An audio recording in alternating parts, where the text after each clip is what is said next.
then my brother stole one of my lines, and I said, I'm not going to write anymore, I'm going to do pictures, and he doesn't do pictures, so I'll do pictures. If you can speak up a little bit because we're live. Okay. Not that you don't have to do anything differently, but Right. so everybody can hear. So anyway, I've been making pictures for a while now, a long time.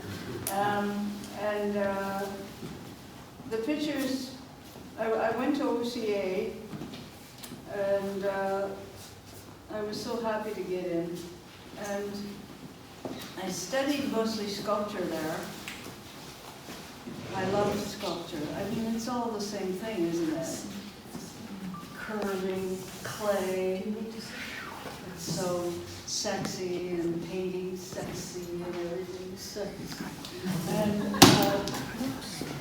it was just fantastic, and I was thrilled with it. And I just kept painting. And then I didn't graduate for most of it because I had to go to the dentist all the time. And all my money went to the dentist. Well, I'll tell you, there are really some special cases here. And, you know, it'd be nice to talk and get some feedback from people, but like this is special, right? It is special. It started my window series, and that's basically based on my kitchen window. I live in a commercial building, and I bought the condo, and through sales of paintings, I managed to do that, and it was very, very cheap back in 2020. No, 2000, sorry, 2000. I bought it in 1998 or 9. And it's where, that's the eating area. So there's always a lot of stuff on the table and stuff. And this I did, this was one of the last things I did of my Hollow War series when Russia invaded Ukraine. It was very upsetting, and then at the same time John Scott died, and that was very upsetting. So there were two upsetting things happening in my world and a lot of people's worlds at the same time. And I started painting about war and its meaningless in human fashion, and the paintings change, of course, if you're starting to make a series. I made series because I had a gallery, and when you have a gallery, you have to have a concept of something, of why are these paintings related. So I had to have a concept to do it, and it was the war series, and the war series went on for quite a while, and I have a lot of paintings concerning that. You know, I look at this, and you know, what you talk about windows, and you look at, I hope you don't mind if but you know, you look at the Matisse, a lot of those people use something where there was an opening, and the way that the green enters this space, it's really nice. I mean, I could see you painting in this, working with exactly this motif for a number of years. I Yes, mean, and you know what? That might be what I'm doing, because that was the first one. And then I did the rest of the window series, which are this year's. Just liking the rectangle. I really like the rectangle, the way it came there, and this color is alizarin crimson, and by Rubric alizarin crimson, so it's a really good pigment, right? And I did it several times, and it kind of took care of things. It just, you didn't need details or anything, and then this whole thing swept up here, like that. And I thought, now that's got some Well, that's a movement. nice shape. I mean, these are all nice shapes. I mean, they all work on the same kind of motif. But you know, it's interesting. Like when you move down into here, this kind of dead street, but it opens this up so you can play with all these colors. And through here, bit of underpainting reminds me a bit of Motherwell, the way he paints it out, paints it out. You know, makes one line, paints it out. Yeah. It's fabulous. But, you know, this, you know, some paintings, in my mind, you could look at for a long time, you know?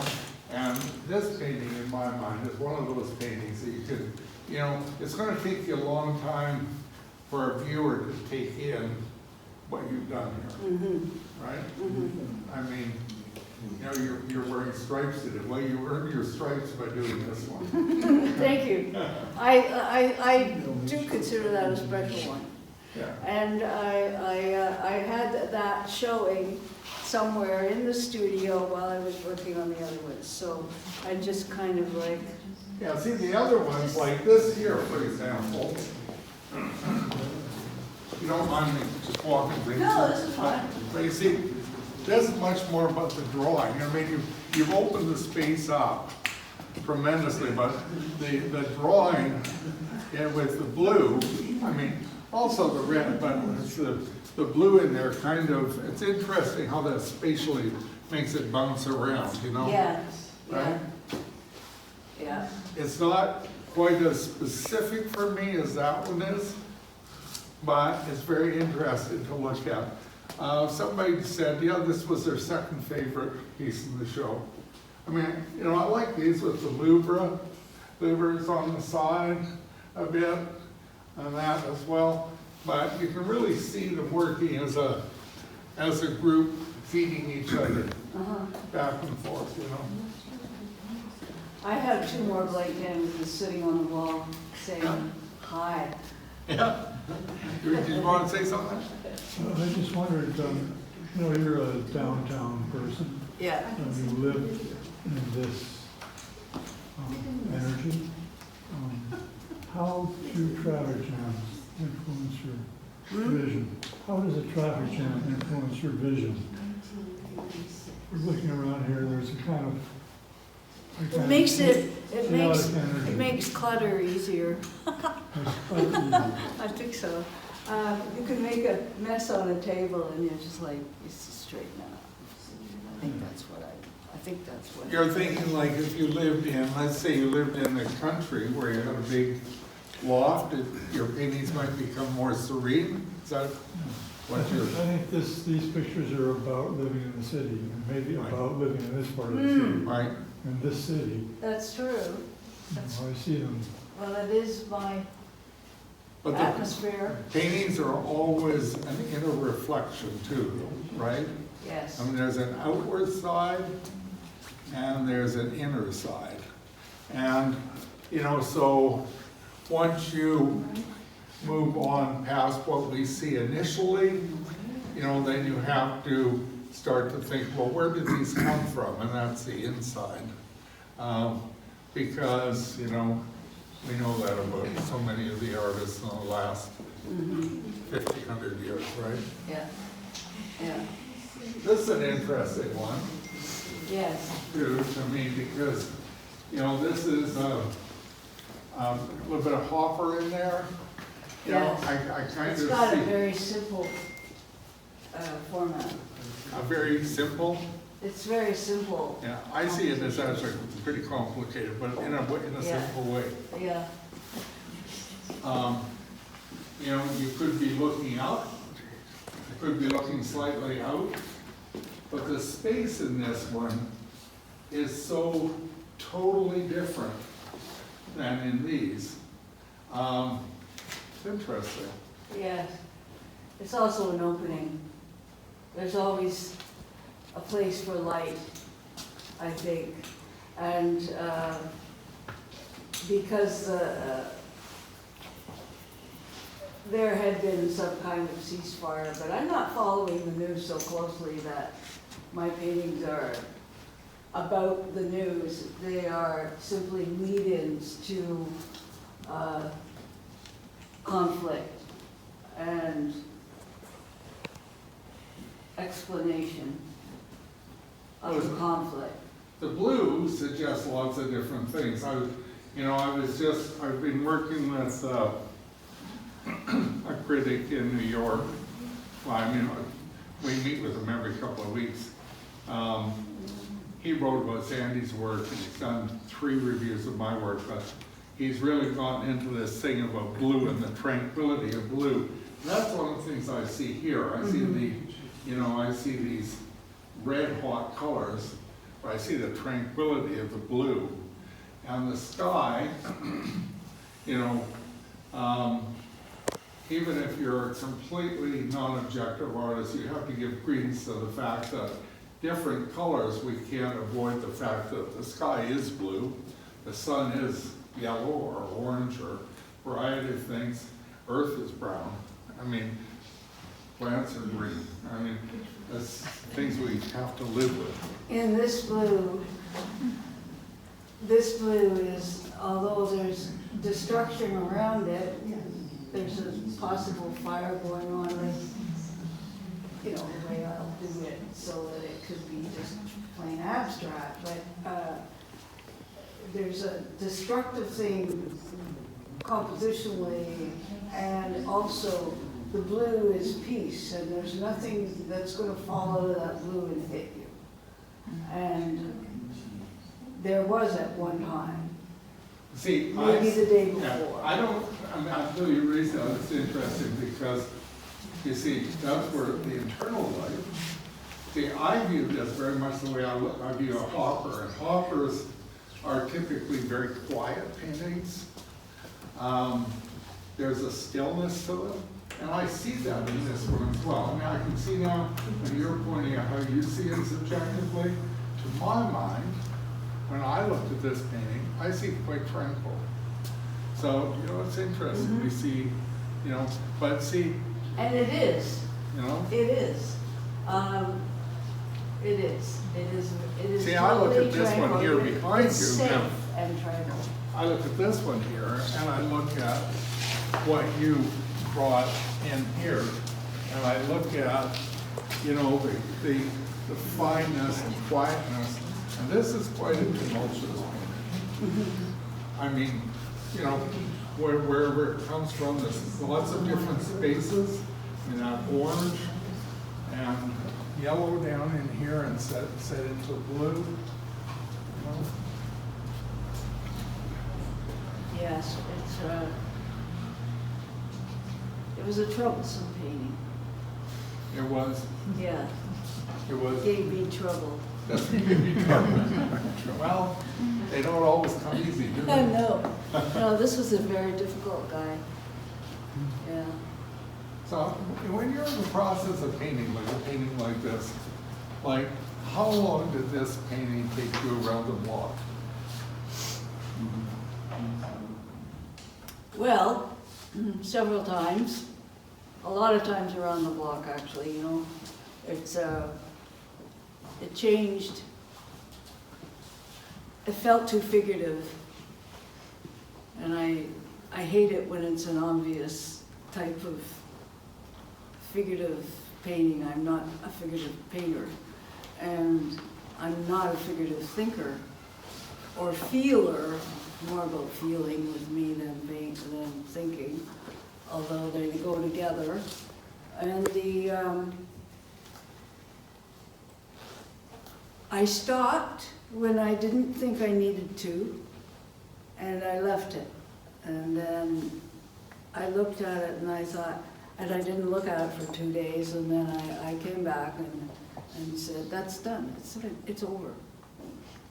It is finished, so. So for example, a painting like this one, how long did you work on this painting? That one was,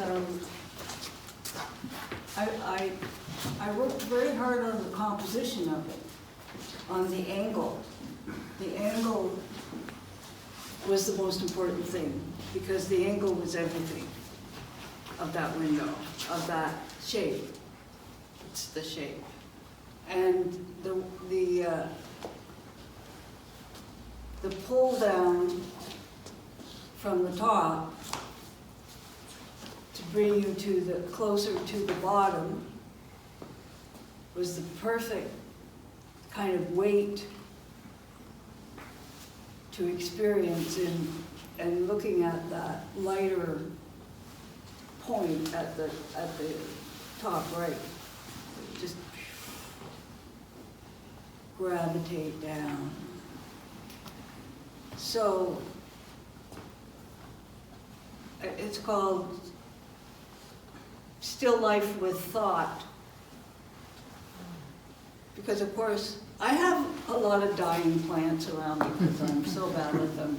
And this one, somebody gave me a beautiful blossom plant and it started to cripple up. And I thought, it's so beautiful when it's doing that. I should catch it now while it's crippling up. And it was the perfect type of silhouette to have against that color. See, I can see a whole series very, very close to this. There's enough material in that one to like fill a couple of walls, Yeah, right? yeah, I mean, yeah. just, It's a lot, isn't it? Yeah. It's like a Thanksgiving. If you just spread it out, make a meal of the whole thing for weeks. well, you know, you look at the Great Impressions paintings where they're working with the open. I mean, I see this one the same way. There's an offering here for you. Yeah. Here, Yes. you know. I also mean, think they of can Joe be- Plaskett, pardon me, I didn't mean to interrupt, but Joe Plaskett with his, lunch left over from the day before, the flowers also, and his wonderful table. Can you speak up, Lorna? Joe Plaskett, Yes. and his, still lives with dying leftover fruit and flowers. You know what? I don't know his work very well. I Yeah. know he's. It's not well known No. here, yeah. Yeah. But we know his name, so. Yeah, certainly, yeah. Should we take a look at a couple of the round corners? Okay. Come here.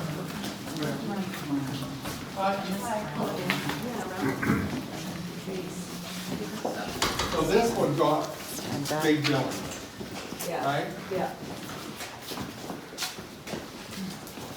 This went through a huge metamorphosis. It changed all the time. It started out as a map, and it was a yellow and blue map of some kind of just moving this way. And I liked the way it looked, and boy, it was another challenge. The bigger ones are a challenge when you just want to do a big one and you gotta figure it out.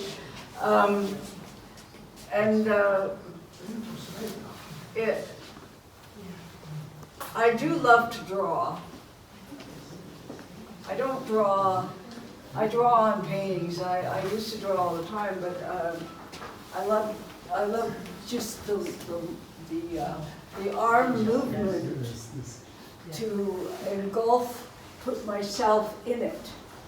So I'm existing within the space when I'm making it, and of course nothing else exists, which is heavenly. And it was always a problem.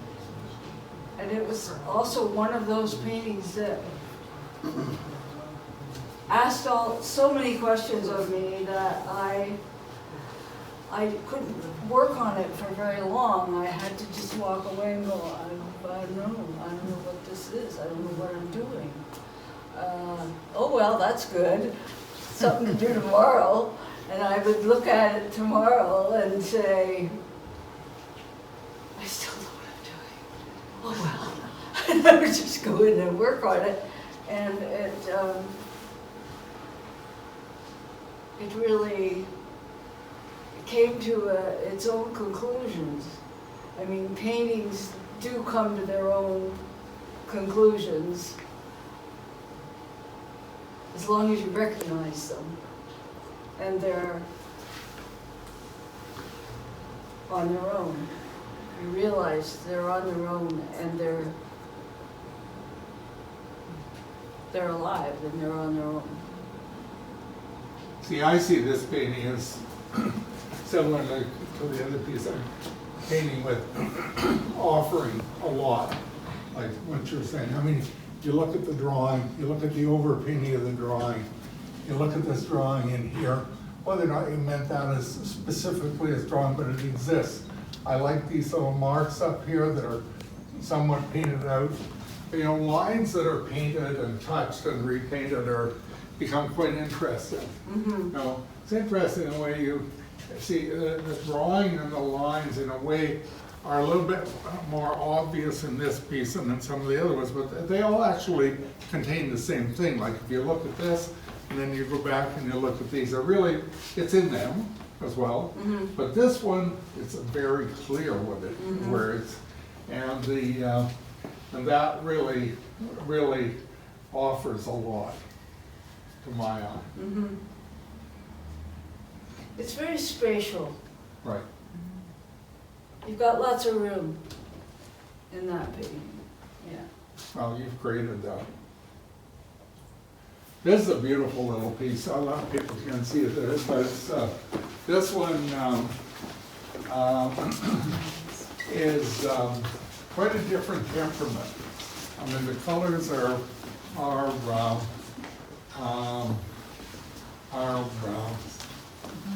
the reds and pinks are quite warm. The contrast of the muted yellows and that, I like that a lot. I think that's really special. There's a first generation American painter. I'm trying to think of his name, but I won't think of it now. But I think that's a very much quieter painting, but quite gives you a lot of room to just kind of think about it and see it. You know, these muted colors with this hot pink and that it's really special. A little bit of green down here, quite architectural, but you know, it's a pretty special piece. I have used my surroundings as the high-rises go up around me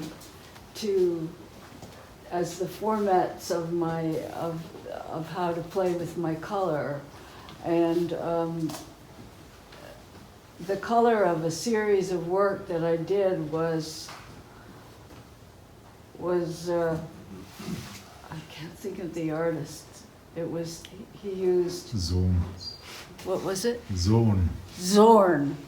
The colors of Zorn. So that was the black, the cadmium red, the yellow ochre, and there was no blue. And I thought, well, I'll use blue black. I'll push it in there a bit. And it was nice because it made great greens and great softer colors. It was mature. No, I thought, I'm mature. Oh. Okay. It's really nice. You know, in some ways, it reminds me a little bit of Jack Bush's paintings because, you know, I mean, one of the reasons it's so easy to see the rolled paintings that he did, and then he put a bit of a figure crown, but it's so easy to see why those paintings work because you've got the earth color, and if you look at, I own one of his earlier watercolors as well, and you see him take the earth color and then he puts these bright colors on it.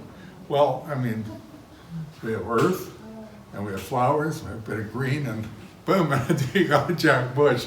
I mean, it's amazing how well that works for Yeah. him. And, you know, I look at this similarly, and you see these really, you know, this little bit of really hot color. And it's really works very nicely to my eye. Right? And by contrast, Yeah, by contrast, this little hot guy over here. Yep, yeah. Well, it's my love of the vertical yeah, and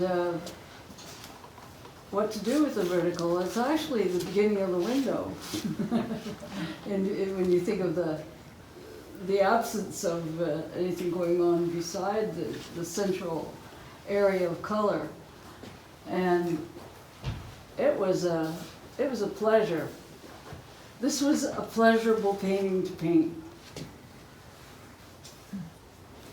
well, it shows. Right, those nice hot strokes there. Yeah. Again, the greens.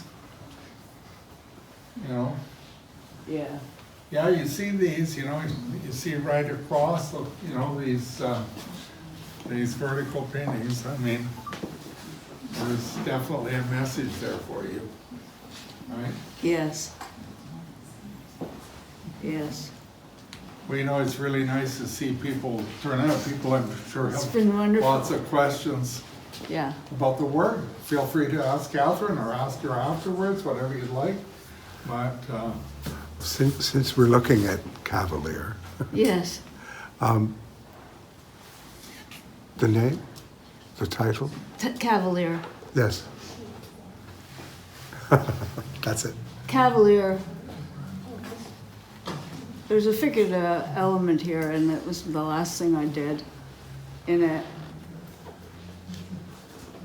kind of looked like, you know, on Facebook they show the guards at the gate, you know, on the horses and stuff, in London at the palace.